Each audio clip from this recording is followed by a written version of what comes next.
नमस्कार। इस वीडियो का सब्जेक्ट है linear equation in one variable, यानी एक चर वाले रैखिक समीकरण।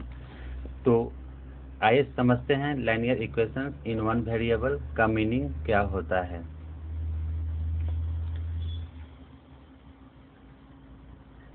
Linear equation in one variable, एक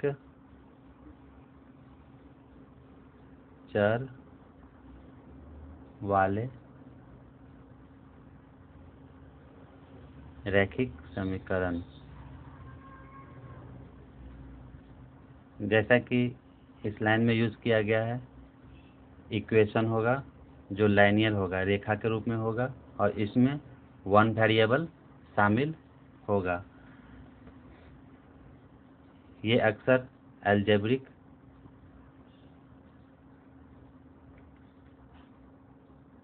एक्सप्रेशन यूज करके बनाया जाता है। इसे हिंदी में बीजीय व्यंजक कहा जाता है। अलजेब्रिक एक्सप्रेशन जैसे यहाँ पे आप ध्यान से देखेंगे 6x में एक क्या क्या यूज हुआ है, एक तो न्यूमेरिक यूज हुआ है और दूसरा वेरिएबल यूज हुआ है। इसे वेरिएबल बोलेंगे और ये न्यूमेरिक है। ये दोनों मिलकर एक एक्सप्रेशन का निर्माण करते हैं। इसे ही अलजेब्रिक एक्सप्रेशन कहा जाता है। इसमें ऑपरेशन भी आप ऐड कर सकते हैं। जैसे नेक्स्ट एग्जांपल लेंगे, उसमें आपको दिखेगा 3x + 4। यहाँ पे एक वेरिएबल है और दो न्यूमेरिक है, और इसमें एक और चीज़ ऐड किया गया है, वो है ऑपरेशन।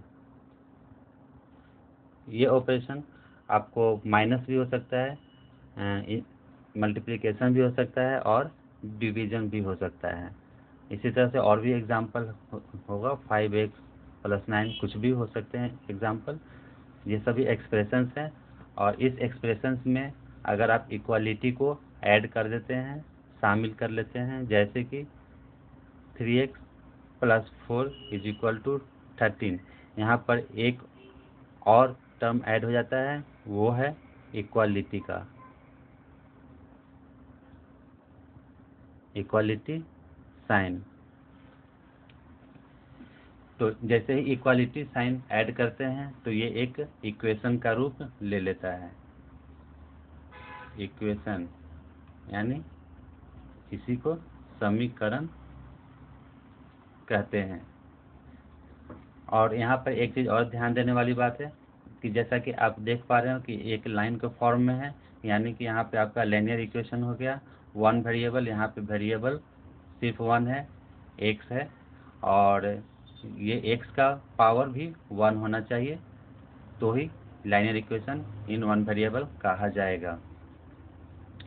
दूसरा एग्जांपल, एक और एग्जांपल लेते हैं, जैसे कि 3x + 4 = 13 + x। तो यहाँ पे वेरिएबल दो जगह पे हैं, लेकिन दोनों साइड में आप वेरिएबल देखेंगे तो सेम है, तो ये वन वेरिएबल ही कहा जाएगा।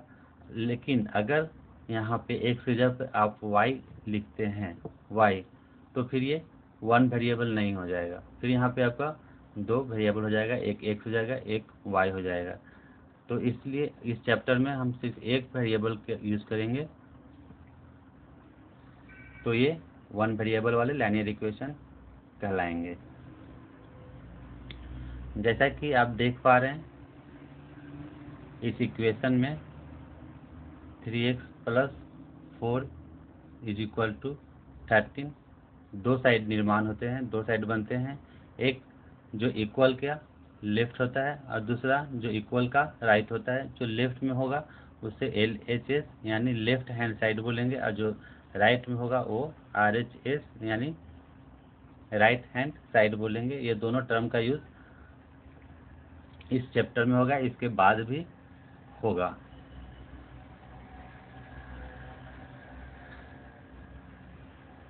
इसके बाद देखेंगे कि ट्रांसपोजिशन, ये भी एक वर्ड है जो इस चैप्टर में यूज़ किया जाएगा, जिसे हिंदी में पक्षांतरण कहते हैं। ये क्या होता है?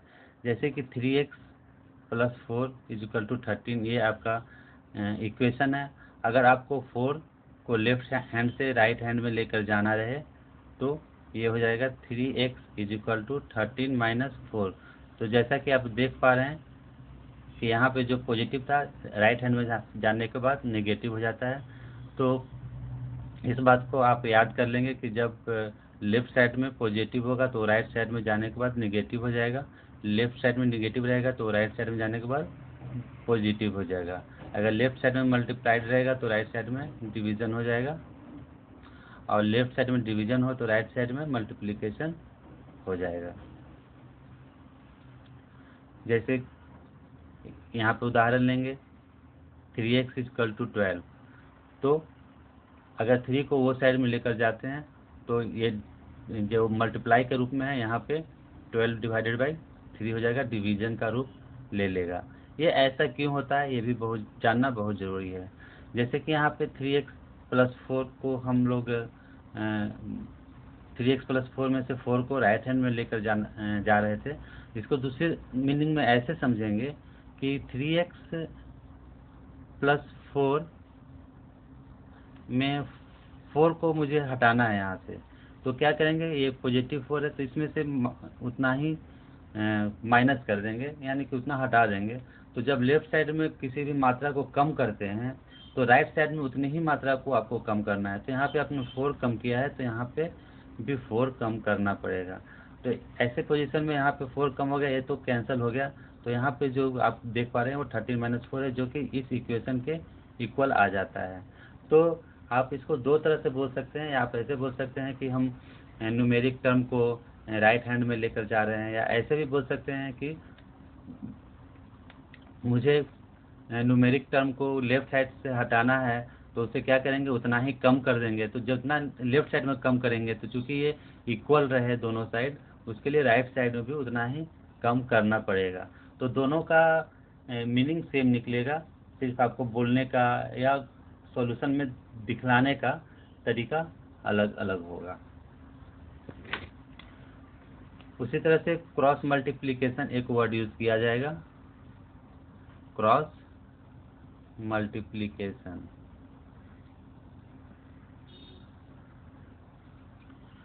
जैसे कि आप इस एग्जांपल में देख पा रहे हैं कि 3x = 12 है और x = 12/3 हो जाता है। तो यहाँ पे 12 के नीचे ऑलरेडी 1, जैसे कि आपको पता है कि 1 इसका डिनोमिनेटर होता है। जहाँ पे आपको डिनोमिनेटर कुछ भी नहीं दिखे वहाँ पे उसका डिनोमिनेटर 1 होता है। तो यहाँ भी 1 है, वहाँ भी 1 है।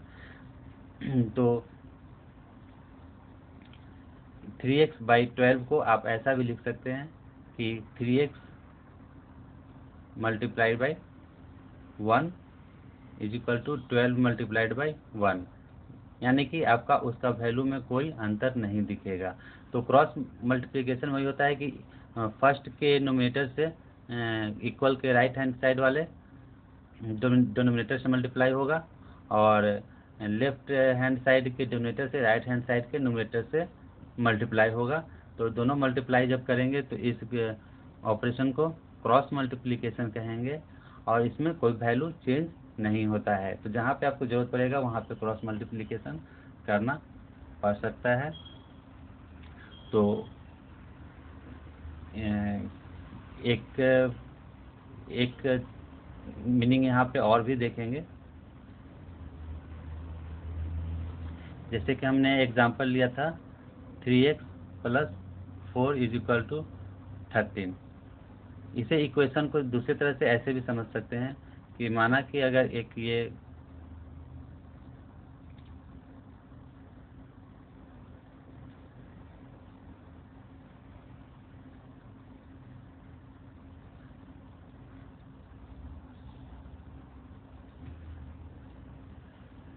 वेट मशीन है,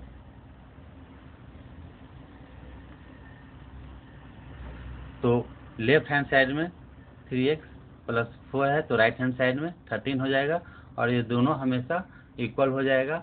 अगर आपको यहाँ से 4 माइनस करना है तो जैसे ही यहाँ पे 4 माइनस करेंगे लेफ्ट हैंड साइड में तो राइट हैंड साइड में भी 4 माइनस करना पड़ेगा।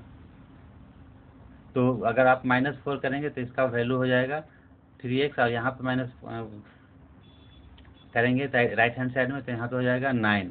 अभी आप बोलेंगे कि मुझे 3 भी यहाँ से हटाना है तो यहाँ पे डिवाइड करना पड़ेगा 3 से, तो यहाँ भी आपको डिवाइड करना पड़ेगा 3 से, तो इधर आपको प्राप्त होगा x लेफ्ट हैंड साइड में और राइट हैंड साइड में आपका हो जाएगा 3 और इस तरह से x का वैल्यू निकल जाएगा। तो इस तरह से समझ सकते हैं कि ये जो इक्वेशन होता है वो इसी तराजू यानी वेट मशीन के जैसा होता है, जो जिसको दोनों पलरों को इक्वल रखने के लिए दोनों साइड के जो वस्तु हैं वो भी इक्वल होना चाहिए। अगर एक साइड में आप कम करते हैं तो दूसरे साइड में उतनी ही मात्रा में कम करना पड़ेगा। तो इक्वेशन को आप एक तराजू के रूप में भी समझ सकते हैं। इसे समझने के लिए एक उदाहरण और लेंगे।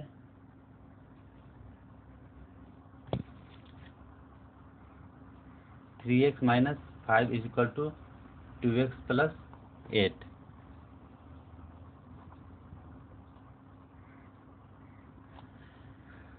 यहाँ पे इस इक्वेशन में आप देख पा रहे होंगे कि ये वेरिएबल लेफ्ट हैंड साइड में भी है और राइट हैंड साइड में भी है। तो जब ऐसे इक्वेशन को सॉल्व करना हो तो आपको ये चाहिए कि जो एक तरह के जो टर्म है उसको एक साइड में रखा जाए और दूसरे तरह के जो टर्म है उसको दूसरे साइड में रखा जाए। तो हम लोग 2x को लेफ्ट हैंड में लाना चाहेंगे राइट हैंड से, तो इसे ऐसा भी लिख सकते हैं कि 3x माइनस 2x। जैसा कि आप देख पा रहे हैं कि 2x पॉजिटिव है तो लेफ्ट हैंड साइड में आएगा तो वो निगेटिव हो जाएगा और यहाँ पे -8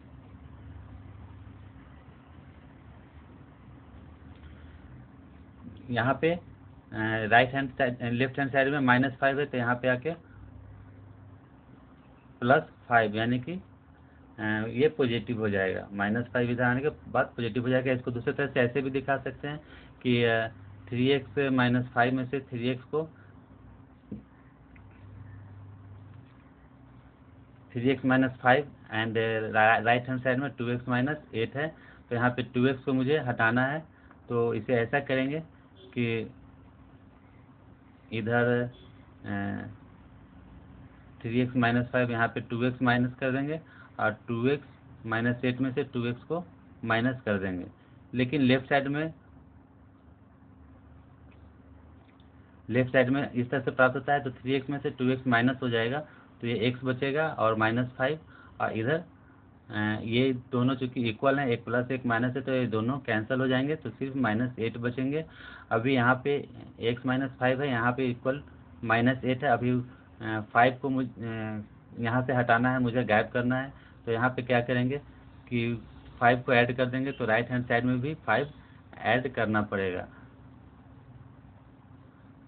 तो यहाँ पे हो जाएगा x और ये दोनों कैंसिल हो जाएंगे इक्वल हैं तो, और इधर आपके आंसर हो जाएंगे -3। यहाँ पे भी आप देख पा रहे हैं कि 3x माइनस 2x यहाँ पे x हो जाएगा और यहाँ पे जो ये है वो -3 हो जाएगा।